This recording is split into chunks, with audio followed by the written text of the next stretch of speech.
Somos estudiantes de la Universidad de San Carlos de Guatemala de la Facultad de Ciencias Químicas y Farmacia y vamos a presentar sobre la fermentación. La fermentación consiste en un proceso que extrae energía en forma de ATP, pero no consume oxígeno o cambia las concentraciones de NAD+ o NADH. Esto se explicará a continuación.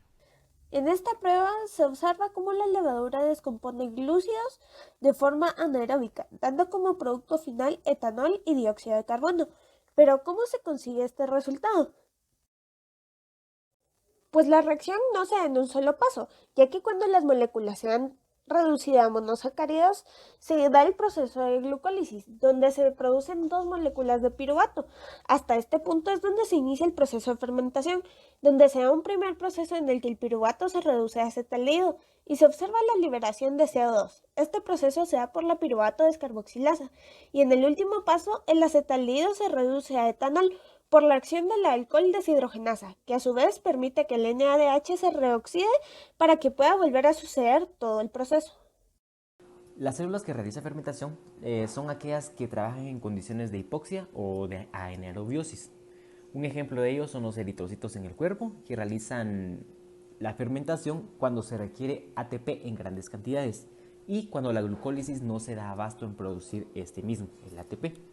También se pueden mencionar las arqueas y otras bacterias. En general, las bacterias que realizan fermentación son aquellos que son unicelulares, es decir, aquellos microorganismos que están separados de otros. Entre un ejemplo que podríamos mencionar es la Saccharomyces cerevisiae, que pasa generalmente de la glucosa a etanol, dando como producto secundario el dióxido de carbono que se puede ver en las bolsas que tienen un gas. Ahora realizaremos el experimento. Para ello necesitaremos los siguientes materiales: agua, levadura comercial, azúcar, harina, materia prima variada como lo son la leche, la grama, la papa, etc. Bolsas de cierre hermético aproximadamente de 8.8 por 14.9 centímetros, una estufa, recipientes para hervir agua, cucharas medidoras, una regla, servilletas o papel absorbente y una balanza. Para el procedimiento necesitaremos rotular 6 bolsas con cierre hermético y agregar lo siguiente. Para la primera bolsa, una cucharadita de levadura y 50 mililitros de agua tibia. Para la segunda, una cucharadita de azúcar, una cucharadita de levadura y 50 mililitros de agua tibia. Para la tercera bolsa se hará un procedimiento diferente, ya que hay que hervir 100 mililitros de agua con 2 cucharaditas de azúcar y 2 cucharaditas de levadura. Esperar a que baje la temperatura e introducir 50 mililitros de la mezcla en la bolsa. Para la cuarta bolsa, una cucharadita de azúcar y 50 mililitros de agua tibia. Para la quinta, una cucharadita de harina, una cucharadita de levadura y 50 mililitros de agua tibia.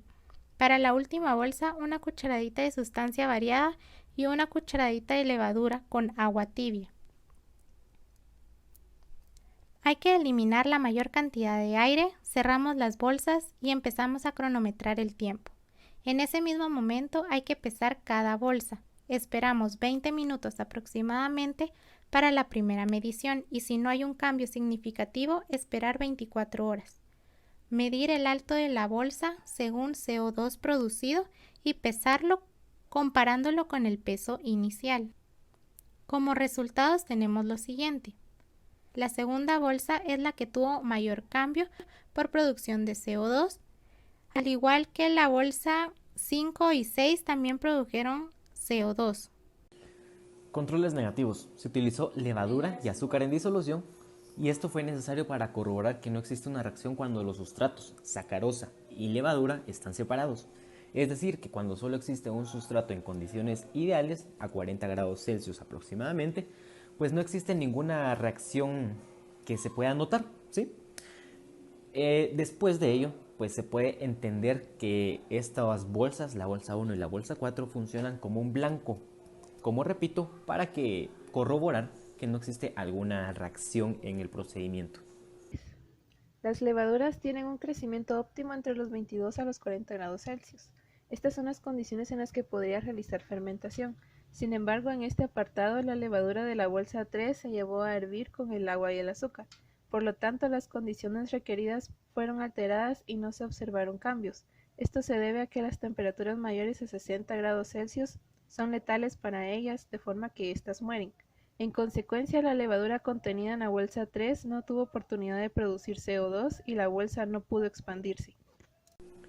En el caso de la bolsa número 6, el sustrato fue variable. Se utilizó leche, maicena y harina de hotcakes. La presencia de fermentación se puede explicar con la diferencia de altura de las bolsas debido a la producción de dióxido de carbono. En el caso de la leche, la altura no fue significativa. Esto se explica a que Saccharomyces cerevisiae pues no utiliza como sustrato la lactosa, componente de la leche. Y la altura se puede explicar con que pues puede que se añada azúcar para conservar mejor la leche. En el caso de la maicena y la harina, pues prácticamente son el mismo sustrato, que consiste en proteína y almidón, pero con procesos diferentes. Es decir, sí hay glucosa, pero en presencia de su polímero almidón. Después de 20 minutos no hubo gran producción de dióxido de carbono, pero después de 24 horas hubo un cambio significativo. Esto es debido a que la levadura tenía que volver a sus monómeros de glucosa al almidón.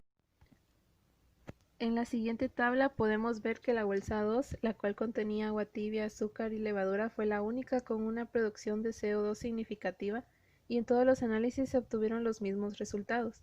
Además, la bolsa 5 y 6 también produjeron CO2, aunque en menor cantidad. Se observó en todas las pruebas experimentales de cada uno, por lo tanto los resultados fueron representativos y reproducibles. Es importante la diferencia de peso que se observa en la fermentación, ya que permite determinar la evolución de esta, por el desprendimiento de CO2 como consecuencia de la metabolización de los azúcares por la levadura.